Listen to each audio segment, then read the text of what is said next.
Hello, my name is Naupat Amanuddin, and today I'll be explaining for our assignment 2 by showing some walkthrough to the Jupiter. So let's get started.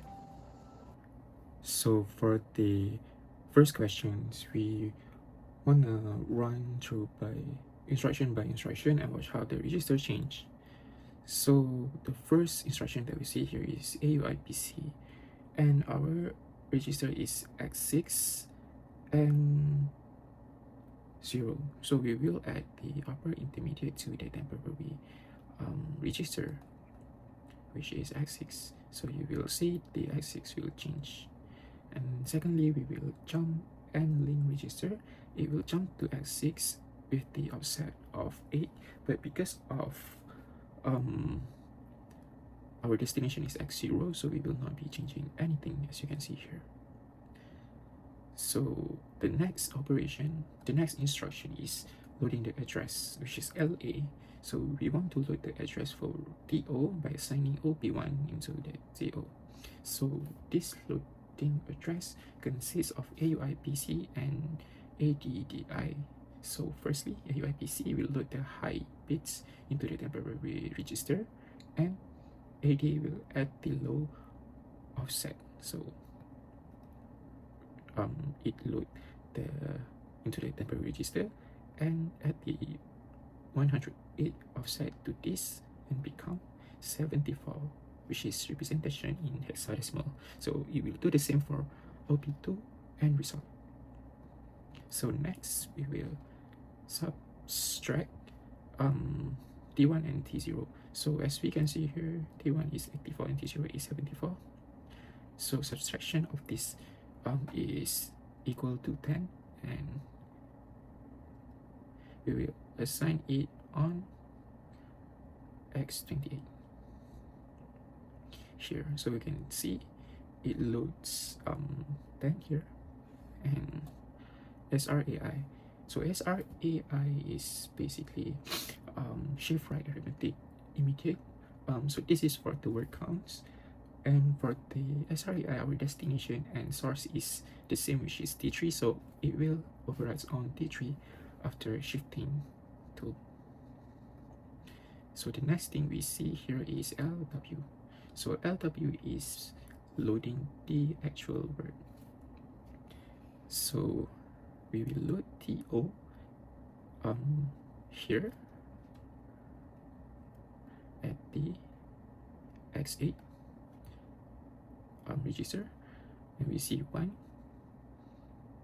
We will, and also we will load the 1 on X9, and you can see here 5. So we will do the operation, which is add. We will add S1 and S0, so 1 plus 5 is equal to 6, and we will store it on S2 here. So as you can see also here, if you run this, it will load the word here.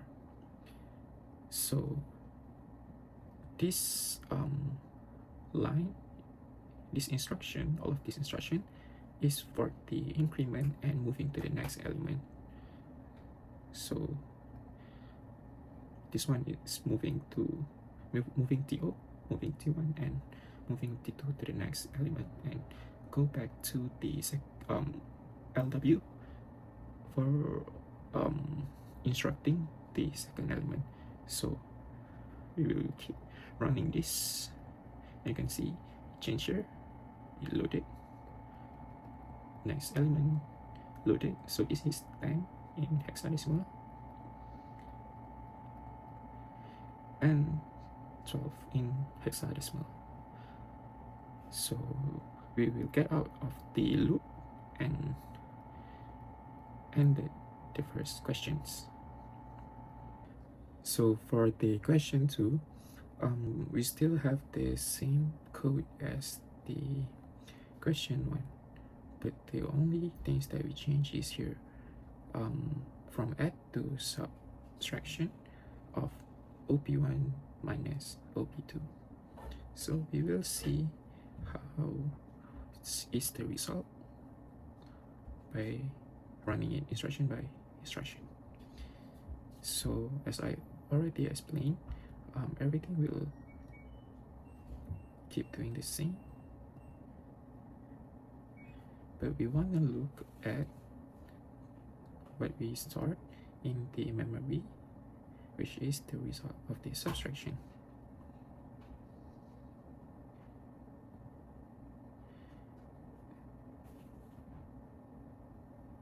So do you see any change? Okay, so because of OP1 is much more smaller number than OP2, so the result will be negative, so it will return this for the subtraction. We will see for the next element. It returns the same because it is negative.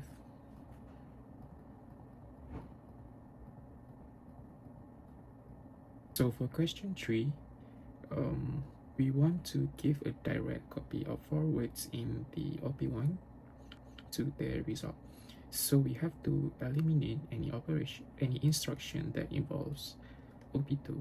So here I commented out this part, a few of this part, and this part is important for looping to the next element in OP1. And lastly, I commented out the OP2. So we try to assemble and run it instruction by instruction.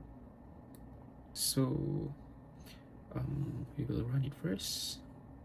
We will load the address for OP1 and results. We will do the subtraction for the increment. We will load the word D0 into S0, and we will store it on the memory. So we load the word first and then store the word inside the memory. So in the memory we can see that it loaded here. As you can see here, the first element of OP1 is already loaded. So we will keep doing this inside the loop. Second element is appearing.